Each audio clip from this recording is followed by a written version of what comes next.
Race for the 1st Congressional District moved up I-71 today to the Ohio Elections Commission. Aftab Pureval faces an Ohio elections complaint as he tries to unseat incumbent Steve Chabot. But as Anjanette Levy tells us, part of that complaint was dismissed today. Process matters here, okay? The process before the commission, I think, matters.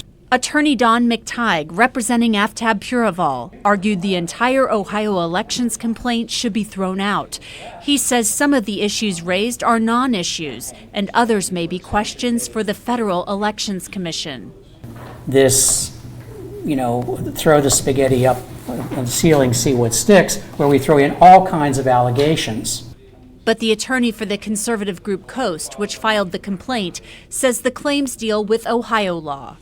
Let me be clear, none of these complaints have anything to do with federal law. This complaint is entirely about state law. The Elections Commission dismissed part of the complaint that alleged contributions by Pureval's mother and other donors to his clerk of court's campaign were made to help his congressional race. But the commission will look at whether other expenses like dinners, travel, and a poll for the 1st Congressional District were funded illegally by that clerk of court's campaign. The clerk of courts and congressional campaigns funded that poll, something Pureval's team says is completely legal. The memo line on one of the checks for the poll was redacted, along with 3 other checks when they were submitted to the Board of Elections. The other 3 checks that were filed at the same time also had their memo lines redacted. And do you know what was underneath those? Nothing. They redacted empty memo lines. Why did they do that? To hide the evidence of the illegal expenditure.